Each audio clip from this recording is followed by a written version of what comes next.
The wind moving through the Judean wilderness at night does not sound peaceful. It sounds like a warning. It is the image painted on nursery walls, printed on greeting cards, and set perfectly into stained glass windows. The prophetic indictment continues, listing exactly what the leaders failed to do. They did not strengthen the weak. They did not heal the sick or bind up the injured. They did not bring back the strays or search for the lost. Instead, God says, "You have ruled them harshly and brutally." God is exposing a profound distortion of authority. The leaders of Israel believed they were simply exercising their royal and religious rights. They viewed the people as a resource to be managed, taxed, and consumed. But God views their exploitative leadership not merely as bad administration. He views it as an act of predation. When a leader uses the flock to feed his own ego, his own wealth, or his own religious empire, he ceases to be a shepherd. He becomes a wolf. The text reveals that God treats spiritual and political abuse as acts of physical violence. Because the shepherds were busy butchering the flock for their own gain, the sheep were scattered.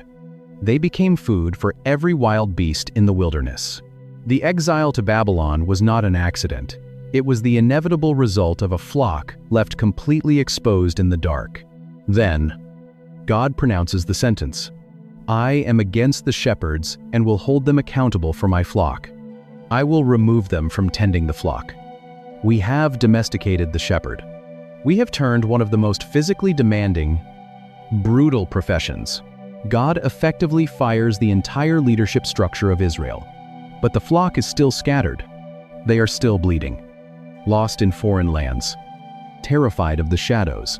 So, God makes a monumental, unprecedented promise. For this is what the sovereign Lord says, "I myself will search for my sheep and look after them. As a shepherd looks after his scattered flock when he is with them, so will I look after my sheep. I will rescue them from all the places where they were scattered on a day of clouds and thick darkness." It is a beautiful promise, but it creates a massive theological problem. The predators are physical. The steep cliffs are physical. The bleeding sheep are physical. How can an invisible, immaterial God physically bandage the wounds of a broken flock? How exactly does the Creator plan to step into the dirt and swing a heavy iron club? Centuries of agonizing silence follow. The people eventually return from Babylon, but the oppression continues under new empires. The religious leaders in Jerusalem grow corrupt once again, burdening the people with heavy laws while growing rich in the temple.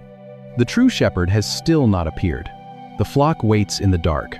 The silence holds for hundreds of years, until one winter day, of the ancient Near East, into a symbol of quiet, suburban comfort. But the topography of biblical Israel, a man walks into the stone courtyards of the Second Temple and makes a claim that will get him killed. The air in Jerusalem is bitterly cold. It is winter.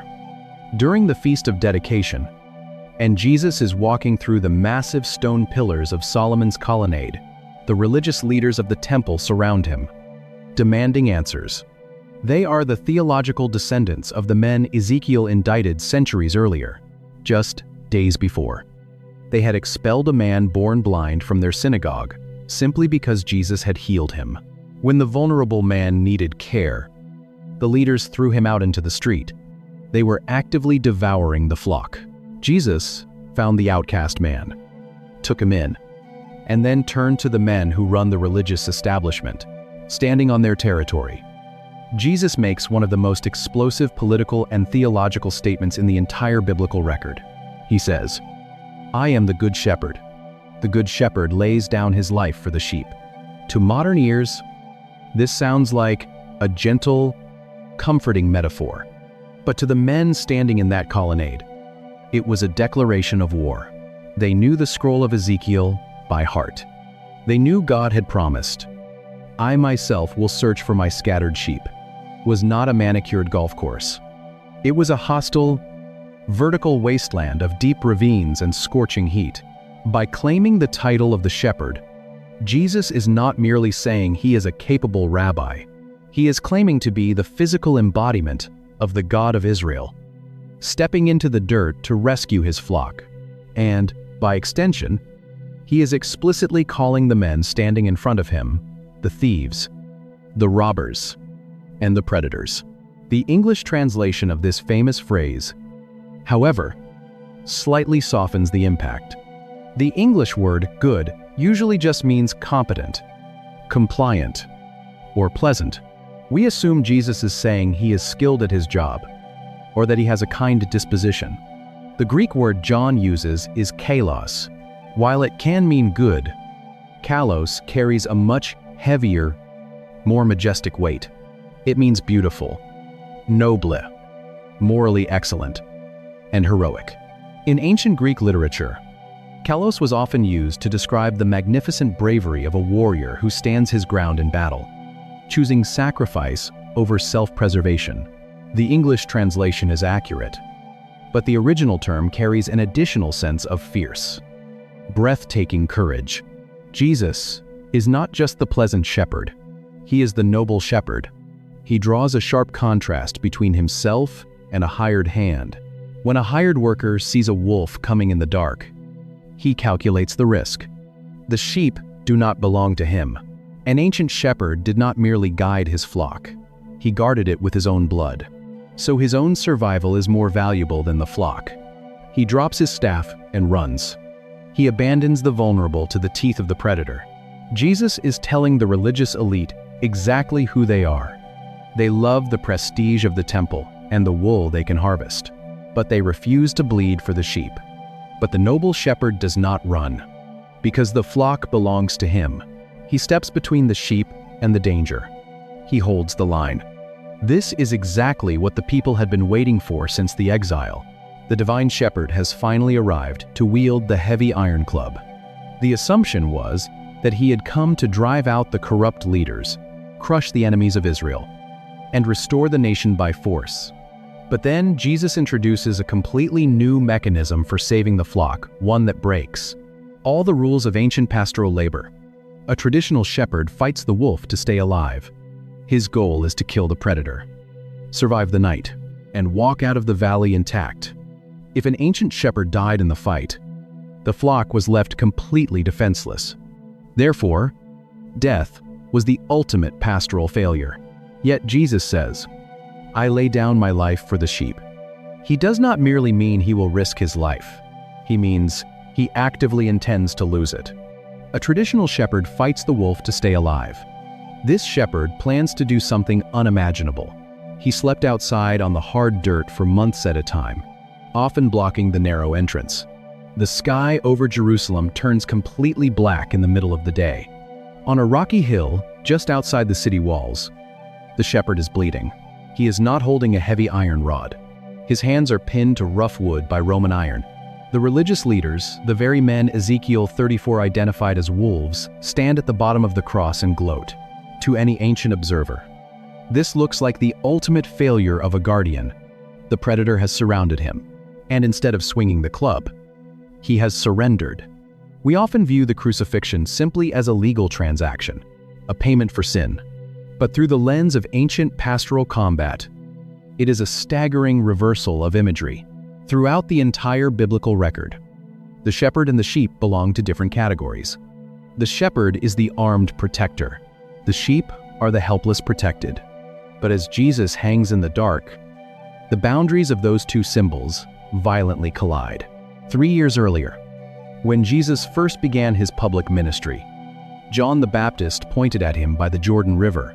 John did not shout, "Behold the shepherd of God." He cried out, "Behold the Lamb of God, who takes away the sin of the world," to the sheepfold with his own body.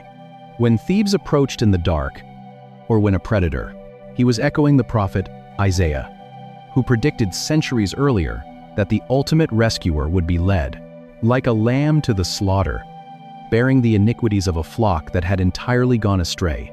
Jesus is not the victim of a failed military campaign. He is executing the exact, brutal battle plan he announced in the winter colonnade. The wolves of sin, death, and divine justice were closing in on a guilty flock. If Jesus merely fought them off with physical force, the spiritual debt would remain unpaid. The predator would inevitably return. The only way to permanently neutralize the threat was to satisfy the debt. The only way to conquer death was to let it swallow him whole. This is the hidden mechanism of the cross. The greatest pastoral act of the chief shepherd was to become the Passover lamb. He stepped between the flock and the darkness. And then, he intentionally absorbed the teeth of the wolves.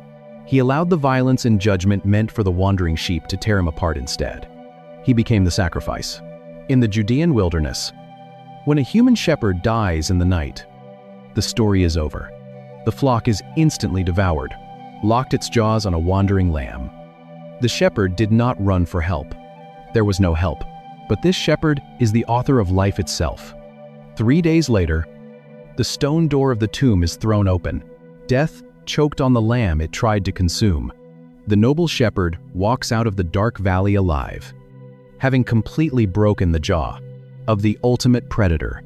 Because he died, the debt is paid. Because he lives, the flock is eternally secure. But a new problem immediately emerges. While the eternal destiny of the flock is now safe, their temporal reality is still highly dangerous. Jesus is preparing to ascend. He is leaving the physical, visible world. The Roman Empire is hostile. The religious establishment is furious. The wilderness of the first century remains deadly. With the chief shepherd physically departing, who is left to guard the vulnerable flock on earth? The sheep cannot survive without a physical protector blocking the gate. Before he ascends, Jesus builds a charcoal fire on a quiet beach. And there, he passes the heavy pastoral staff to a remarkably unqualified candidate. The smoke from a charcoal fire drifts across the shore of the Sea of Galilee in the early morning light. 7 men sit around the flames, eating roasted fish. The atmosphere is heavy. Just a few weeks earlier, sitting next to a different charcoal fire, he stood his ground. He fought. The tools of his trade were weapons of war. The rod, in a high priest's courtyard. Peter had sworn he did not even know Jesus. He had dropped his staff and run from the wolves. Now, the resurrected Jesus turns to look directly at him. Jesus asks one question 3 times.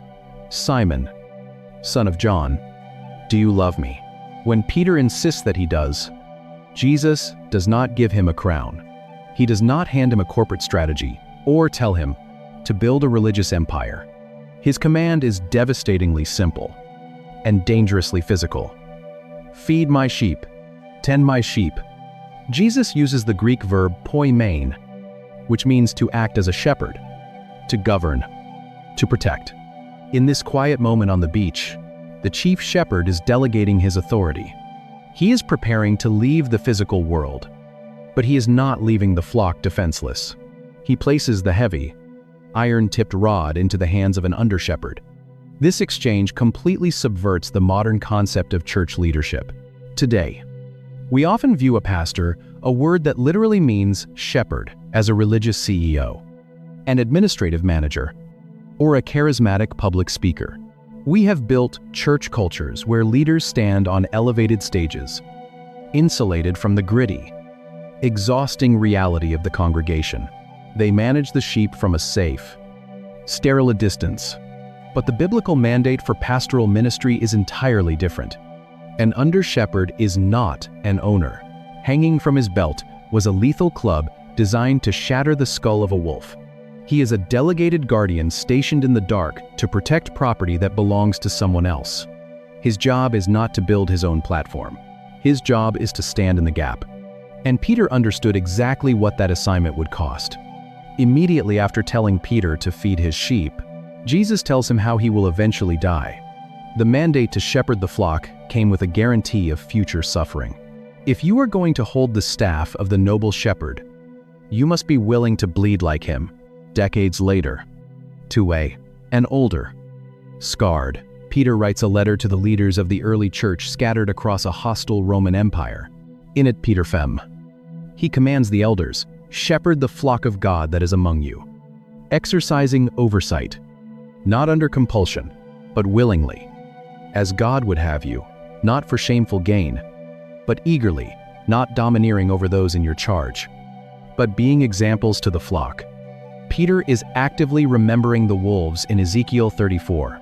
He warns the church leaders never to exploit the vulnerable, never to use their spiritual authority for personal wealth, and never to rule with a heavy hand.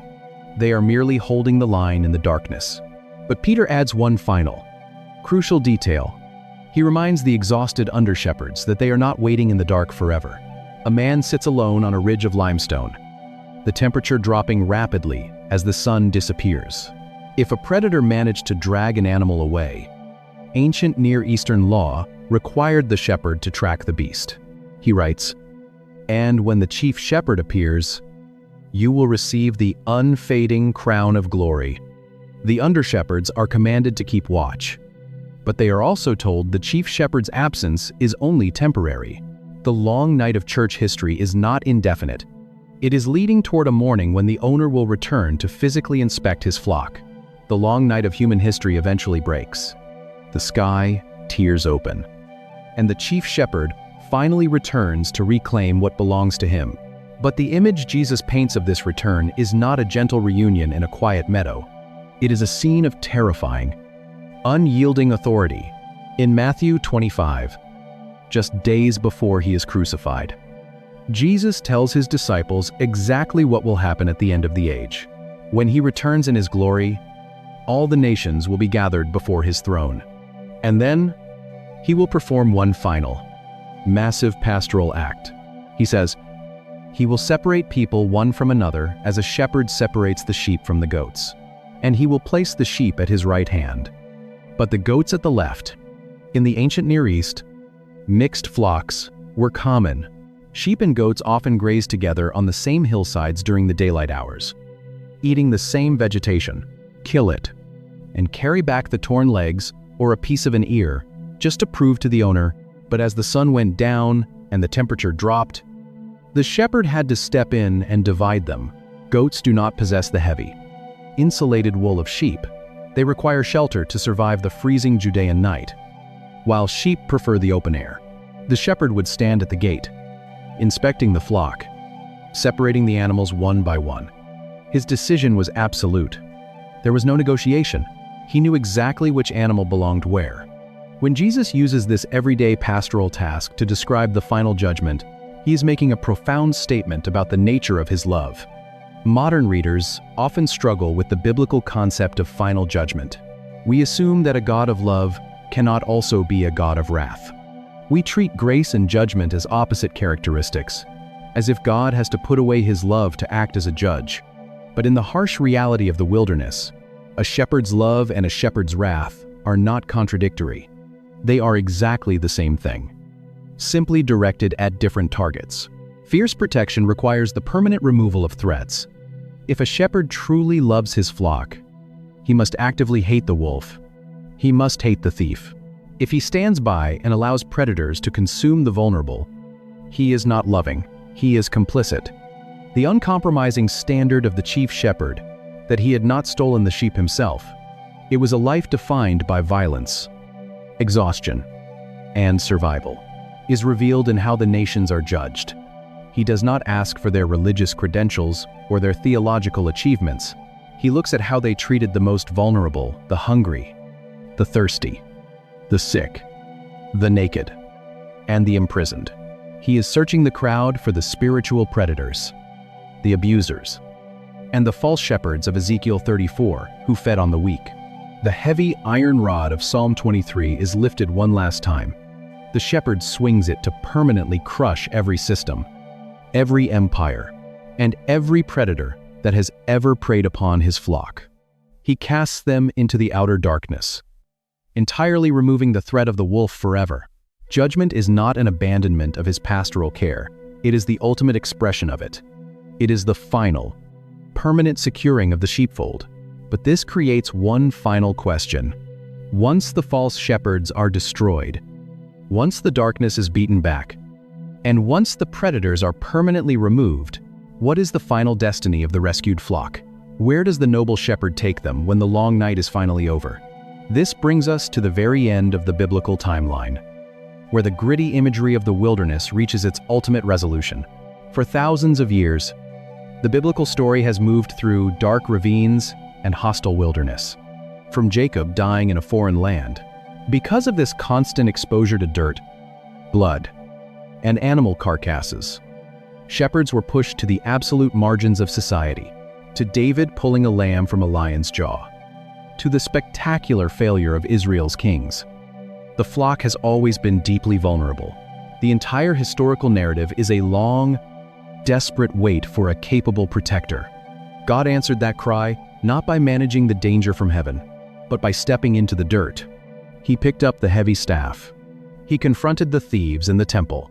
And finally, on a Roman cross, he intentionally absorbed the teeth of the wolf so the flock could survive the night. But the story of the biblical shepherd does not end in a graveyard, and it does not end at the final judgment. It ends in a completely new geography, near the very end of Scripture. In Revelation chapter 7, the Apostle John is given a vision of the new creation. He sees a multitude of rescued people standing before the throne of God. They have survived the long night. They have passed through the great tribulation. And then, John describes the one who is leading them. For the Lamb in the midst of the throne will be their shepherd, and he will guide them to springs of living water. And God will wipe away every tear from their eyes. Notice the stunning synthesis of the imagery. The shepherd is the lamb. The one who gently guides the flock to the eternal pasture is the exact same one who allowed himself. They were often considered ceremonially unclean, perpetually excluded from the refined religious life of the cities, to be slaughtered to get them there. His authority is absolute, not because he conquered the flock with a sword, but because he conquered the predator through sacrifice. The vulnerability of the flock is permanently over because the lamb and the shepherd are forever one. This is where the ancient text confronts you in the present. You may feel like you are currently sitting in the dark. Perhaps you are waiting in a cold room, surrounded by the shadows of illness, a breaking marriage, grief, or financial ruin. You can hear the predators moving just outside the light. You feel entirely exposed, waiting for the next disaster to strike. The biblical promise is not that the shadows do not exist. The promise is that you are not in the enclosure alone. You are guarded by a fiercely protective king who knows exactly how to navigate the dark. At the beginning of this journey, we looked at a lone figure sitting in the rocky Judean wilderness, listening for the sound of gravel giving way. The ancient shepherd was a gritty, bloody symbol of survival in a hostile world. But in the final chapter of Scripture, the darkness is gone. The steep ravines have been leveled. The wolves have been permanently cast out. The heavy iron rod is no longer needed. In many ancient courts, their testimony was considered so untrustworthy that they were not legally permitted, because the valley of the shadow of death has been entirely consumed by light. The long, terrifying night in the wilderness is finally over, and the shepherd has brought his flock safely home. If this study has helped you see the fierce, protective love of God more clearly, consider subscribing to the channel.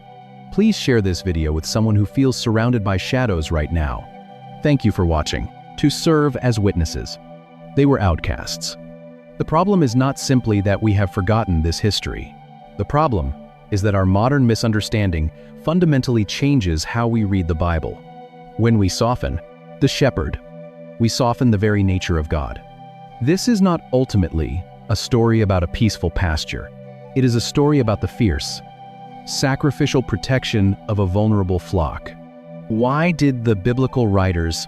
He holds a heavy wooden rod, its head embedded with pieces of iron or flint. Below him, in a makeshift enclosure, choose the lowest, most dangerous, and bloodiest ancient profession to represent the highest authority in the universe? If being a shepherd meant isolation, violence, and a constant willingness to bleed, why is this the supreme title? The creator of the cosmos chooses for himself. To understand the true weight of that choice, we have to leave the gentle meadows behind. We have to enter the dark valleys of Genesis to hear the first time the title was ever spoken aloud. The first person in Scripture to call God a shepherd was not a king sitting on a throne. He was a blind, dying man in a foreign country, remembering a lifetime of survival. In Genesis 48, the patriarch Jacob is near the end of his life in Egypt. He calls his grandsons to his bedside to offer a final blessing. Jacob had lived a hard, deceitful, and turbulent life. He had spent decades working as a literal shepherd under his father-in-law, Laban. He knew the agonizing reality of the work. He had complained of being consumed by the scorching heat during the day and the freezing frost at night.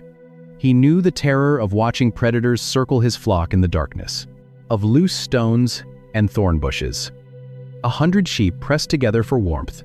The air smells of dust, damp wool. When Jacob opens his mouth to describe the creator of the universe, he does not use a title of detached royalty.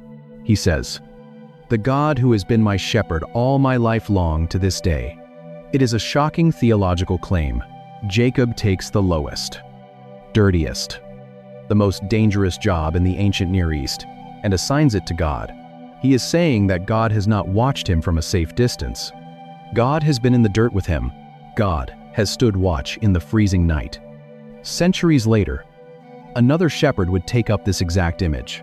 When David writes Psalm 23, the most famous poem in human history, we often read it through our modern lens of soft tranquility. The Lord is my shepherd, I shall not want. We focus on the green pastures and the still waters. But the geography of the psalm changes. The flock does not stay in the bright meadow. Even though I walk through the valley of the shadow of death, I will fear no evil, for you are with me, your rod and your staff. They comfort me. The valley of the shadow of death is not just a metaphor and the smoke of a dying fire. He is not sleeping. He is listening. He is listening. In the Judean wilderness, deep, narrow ravines cut through the limestone. The sun barely reaches the bottom of these gorges. The deep shadows hide predators waiting to strike from the caves above. But the comfort David describes in the darkness does not come from a soft lullaby. It comes from the shepherd's weapons. The rod, the Hebrew word shebet, was a heavy club made of oak, often with a knotted head embedded with sharp flint.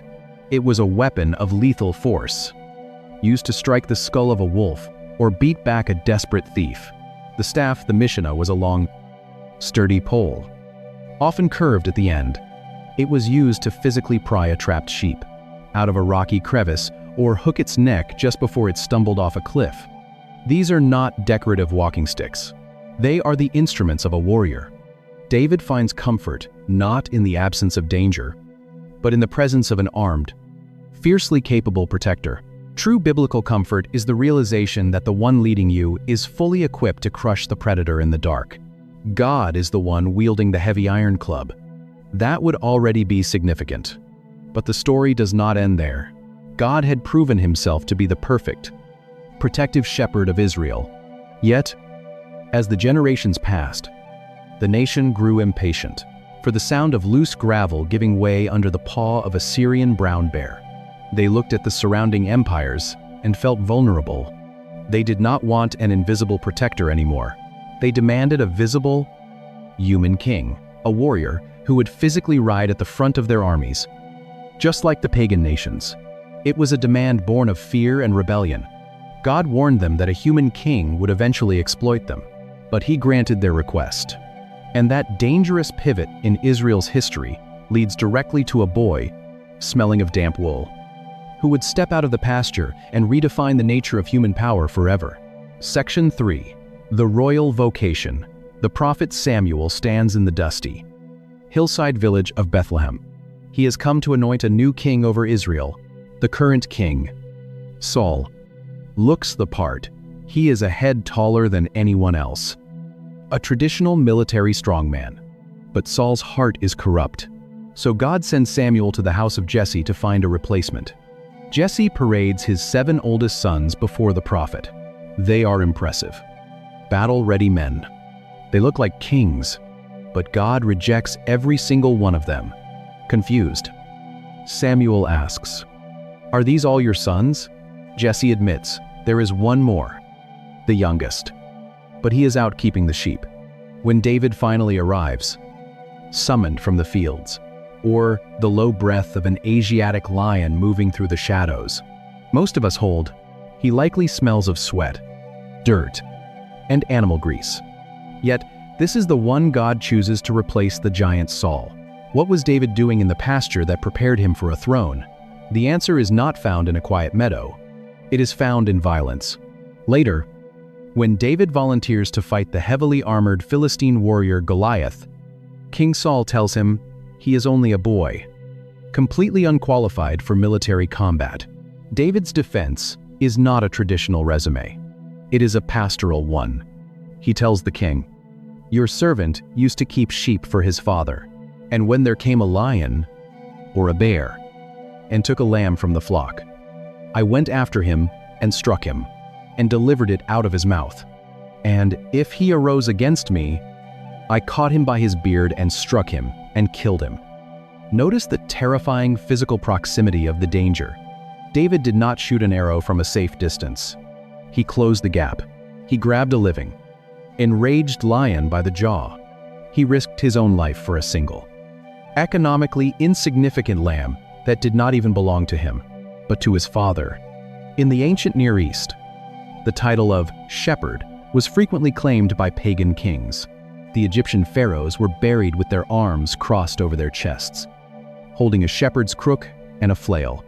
The Babylonian king Hammurabi proudly called himself a shepherd, a very specific image of the biblical shepherd. We picture a tranquil figure in a perfectly clean robe, but in those surrounding empires, the people existed to feed the king. The flock was merely a resource to build the king's monuments, fund his royal courts, and fight his wars. The pagan shepherd king consumed the sheep. God establishes a radically different standard for Israel. In God's economy, the flock does not belong to the king. The flock belongs to God. The human king is merely an under-shepherd, a hired guardian appointed to serve and protect the vulnerable on God's behalf. A true biblical king does not fleece the sheep to build his own wealth. He lays down his comfort for the sheep. David's willingness to bleed in the dark, defending his father's flock from predators, is the exact quality God demands of a ruler. True authority is not the right to consume. It is the responsibility to protect. David becomes the blueprint for the biblical shepherd king. He was deeply flawed, and his personal sins cost the nation dearly. But he understood the fundamental assignment of his vocation. His descendants, however, forgot this rule. As the centuries passed, the kings of Israel and Judah retreated into their fortified palaces. They stopped fighting the wolves and started acting like them.